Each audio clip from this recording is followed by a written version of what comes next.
My partner and I met a woman at a bar who told us about a surrogacy process in Nepal. Now, surrogacy is illegal in most of the world, same-sex surrogacy. So there was an option in Thailand, but that's been stopped, and there was India, and that was stopped. And in Nepal, there was a loophole. In Nepal, surrogacy was not illegal, only surrogacy by residents of Nepal. So women came from India to Nepal and became surrogates. The women are in an egg donor agency in the Ukraine, and there is an Israeli agency that works with the Ukraine agency. You acquire the services of an egg donor who travels to the relevant destination. The eggs arrive fresh, the sperm arrives frozen, and then they are fertilized on the spot. In other words, you take the sperm, defrost them, create the total amount of embryos possible from the ova.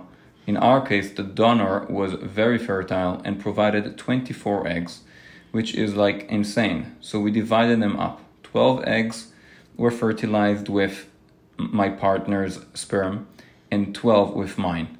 You see what survives, so we got something like 8 embryos from me and 7 from him. They took 3 strong ones from each and perform an embryo transfer in 2 parallel surrogates and see what takes. Our 2 surrogates each carried twins. Our 4 children are all from the same donor, so they are all in fact half-siblings. It's amazing on the one hand.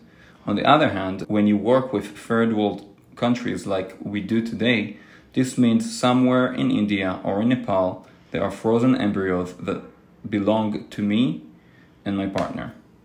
The process is frightening and bizarre, but we have no other option. Our need to be parents is so strong. It doesn't matter how ethical I am in the day-to-day, and the surrogacy procedure may not be 100% ethical, despite the fact that in the dream sold to me and my partner, the money we paid should have paid the surrogate in a phenomenal way. In practice, we discovered that this only after the children were born, a random conversation with a surrogate in the Israeli embassy. The amount we thought we were paying the surrogate was not what they received. That is, we spent 800 to 900,000 shekels on 4 kids. In the US, one child is approximately 600 to 700,000. Altogether, it cost us approximately 1 million shekel. All 4 were our children from day one. There was no issue. The children are not really Jewish. That is, my son was circumcised, but I don't have a way of converting them. They can convert independently once they turn 18. The problem with Reform conversion is that it would make it difficult if they ever wanted to convert through the rabbinate. It would be easier for them to convert as non-Jews than as Reform Jews. So I am putting that aside. I raise them and educate them as Jews.